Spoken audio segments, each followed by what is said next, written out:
Hi, and my name is Tata Jones. I have had sleep paralysis since I was 13, and I've had over 300 episodes of sleep paralysis. I used to think I was possessed by demons until last year when I found out that it was sleep paralysis, and I was absolutely normal-ish and not possessed by demons. Um, and I also have had sleep insomnia since I was about 13 for the same reasons. They kind of go hand in hand for me, especially back then. You don't want to tell anyone about these crazy dreams that you're having or that you think you might be possessed or a demon frequently visits you. And also, hand in hand with that, I've also started scratching my scalp in my sleep.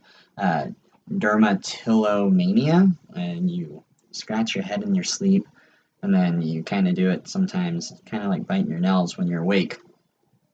But the problem is having sleep insomnia and sleep paralysis is it kind of started it. I want to say with that is that I didn't want to go to sleep in fear of having my sleep paralysis happen.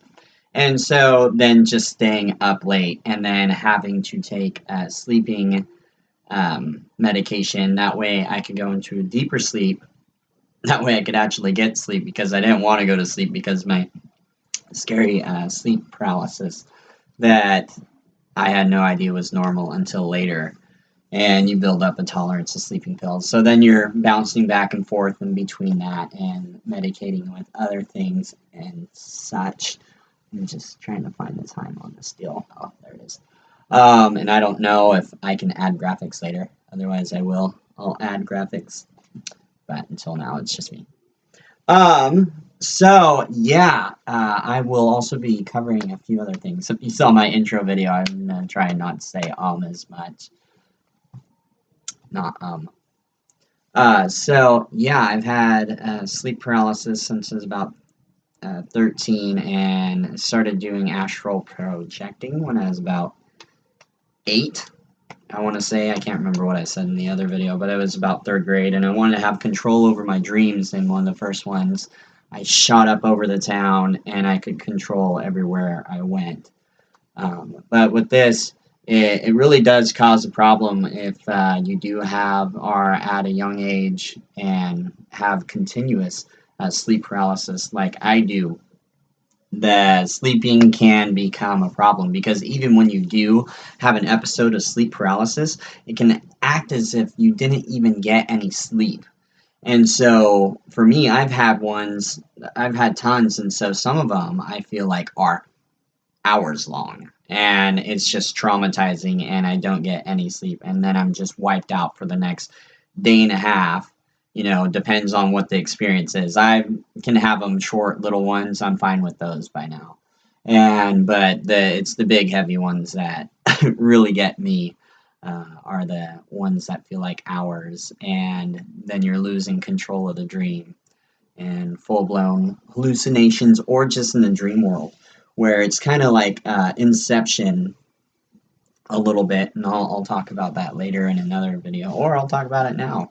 In one of my most recent cases, here around Christmas, I had a episode happen that was in my top 10 of the worst ones, and I had family, and I had to explain to them and stuff, and show them images and stuff, but I kept tripping out and in the dream, and when I saw my keyboard, it wasn't the same keyboard, and I awoke and fell back asleep, but I never really awoke. It was just a hallucination of waking up, and I'm fine. Then I look over, I see that this isn't the same keyboard, and then it just goes all over again. It was great. Not fun. Uh, and so, try to find a good. I'm not saying don't take sleeping medication if you are having regular sleep paralysis episodes, but you don't want to stay on the same one because you will build up a tolerance really, really fast. So you'll want to take like A and B, for like 2, 3 nights, take A, and then switch up. Try to not even take some in between the days of it, and try and take a break if you can, then switch to B. I had to do everything and try everything, as not wanting to tell anybody about what I was going through growing up, because I have no idea what people would have said back then. But then I was searching Imager last year and found out that there's a percentage of the population that also has sleep paralysis, and I'm fine, though I do have my hair all crazy. uh, but yeah, just try to, or meditation, yoga, working out, try to find other sources other than having to use medication, uh, you know, or sleeping on your side, drinking water.